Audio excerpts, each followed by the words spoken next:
Darth Vader is perhaps one of the most iconic villains in cinematic history, making his grand appearance all the way back in 1977, and going on to become a staple of popular culture ever since. When the prequel trilogy first began development, one of the premier challenges was crafting an antagonist that could rival the grandeur and depth of the original Dark Lord of the Sith. And this challenge led to the development of some fan-favorite Star Wars characters. Throughout the course of the prequel trilogy, we were introduced to a myriad of similarly iconic villains who would go on to become mainstays of the Star Wars franchise themselves. The Phantom Menace introduced us to Darth Maul, the legendary Sith assassin who killed Jedi Master Qui-Gon Jinn, and would go on to become an influential source of power within the criminal underworld throughout the course of Star Wars The Clone Wars. We also met Count Dooku, the fallen Jedi who used the dark side not as a source of raw power, but political influence in order to reshape the galaxy in what he believed to be a merciful way, and General Grievous, the cybernetic Jedi Slayer, all of whom went on to become staples of the prequel era and Clone Wars series. The common thread between each of these characters, however, is by which means they were drawn into the dark side of the Force, with the exception of course of General Grievous. Darth Vader, Count Dooku, and Darth Maul were all lured into the dark side of the Force and trained under the same Sith Lord, Darth Sidious, otherwise known as Emperor Palpatine. But where each of these characters have made their marks on the Star Wars universe as the proteges of Sidious, are there any other apprentices that he took throughout the course of his lengthy career as a Dark Lord? Well, stick with us, weary travelers of the galaxy, and let's explore the secret fourth apprentice that Palpatine trained between the events of the Phantom Menace and Attack of the Clones. As of now, most of this content, especially the latter half, takes place within Legends continuity, yet there is little to dispute that these events happened in the canonical material as well. It is just yet to be outright confirmed, and there is a significant possibility that the origins of this elusive fourth Padawan did in fact take place within the canon material as we know it. The need for a new apprentice arose after the supposed death of Darth Maul at the hands of the Padawan Obi-Wan Kenobi, and before the rise of Darth Tyrannus, Palpatine took on a new apprentice by the name of Vergere. Vergere was not only a seasoned member of the Jedi Order, but was also unafraid to question the beliefs that they held so dear, showing an affinity for collecting knowledge and learning as much as she could,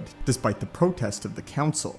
As she sought to learn more about the collective galaxy as a whole, she began to show signs of distancing herself from the Jedi's beliefs, and in this opening, Palpatine saw the potential for a new apprentice, a placeholder of sorts. With Vergere's particular affinity for studying the Jedi who had gone rogue only helped to solidify him in his beliefs. She studied the likes of Count Dooku after he left the Order, wishing to understand what led him down this path of deviancy, and sought knowledge outside of the approved Jedi doctrine. These restrictions placed onto her by the Council only helped to deepen the divide between her and the Jedi's philosophies, leading her to Sidious and embracing his teachings as a Dark Lord of the Sith. In the public eye, she would continue her life as a Jedi Knight while working in the shadows to master the powers of the dark side, and study under Sidious out of the public view and out of the eye of the larger order, quenching her thirst for knowledge by delving deeper and deeper into the dark side teachings that Sidious offered. As an apprentice, she showed great promise, becoming a fierce combatant, an avid practitioner of the dark side force abilities that Sidious took upon himself to teach her. But her thirst for knowledge ultimately resulted in her eventual downfall, and her greatest asset soon became her heaviest liability. As she grew to learn more about Palpatine, she began to uncover the pieces of his master plan, and attempted to kill the legendary Sith Lord, overstepping her stay tremendously. While still under the guise of a faithful Jedi Knight, she took on a mission on Zanana Sekot in order to flee from the Sith assassins that Sidious had sent to eliminate his delusioned learner. As Vergere tried to run and hide from the Chancellor's hunters, she would eventually go on to meet the Yuzhong Vong, who she would accompany back to their home galaxy for the greater part of a half-century in order to escape Sidious's clutches. Knowing that she could never return, this caused her to live out the duration of the rise and fall of the Empire, teaching the Yuzhong Vong about the Republic and the Jedi Order, while also hiding her Jedi heritage from them. She was able to mitigate her presence in the Force, and even destroyed her lightsaber in order to hide her true heritage from the Vong, using this in order to collect information about the creatures, and again, learn as much as she could. In her current state, Vergere became a little bit less than a Sith, but more than a Jedi, as Palpatine moved on to superior options in the fallen Jedi himself, Darth Tyrannus. Tyrannus, though, was no Jedi pretender any longer, and became a fully formed Lord of the Sith. When Vergere finally did return to the galaxy alongside the Yuzhong Vong, she would focus on nurturing Jacen Solo and grooming him to become his own Dark Lord of the Sith. Jacen Solo, the famed Jedi hero and son of Han Solo and Leia Organa.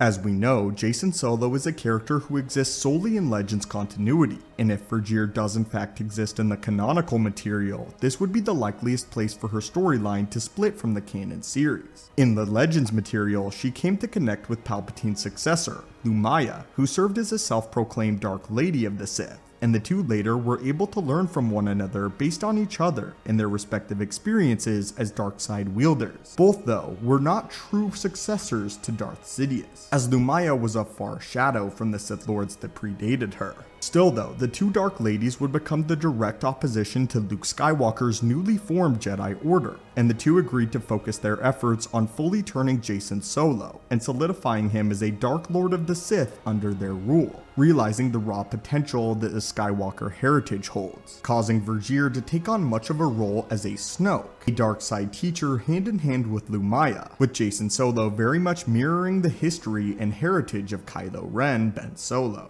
In Legends continuity, Vergere would constantly refer to herself as a fully formed Sith Lord. However, more established Siths such as Vader and Sidious would dispute this claim, calling her a failed, false apprentice and Dark Lady. While the sequel trilogy largely strayed away from the Legends material, there is still room within the confines of the prequel trilogy to explain that Vergere is in fact a secret Sith apprentice who studied under Palpatine during the years leading to the outbreak of the Clone Wars, but whether or not we get to see this fan favorite character make her canonical debut within the primary film and TV franchise has yet to be seen. But anyway, my friends, what do you think of the Sith Lady Vergere? And would you like to see her in live action? And if so, what kind of project do you think would do her justice? And did you know about this Lady of the Sith before this video? As always, my friends, thank you guys so much for watching the channel. May the Force be with you, and I hope to see you in the next video.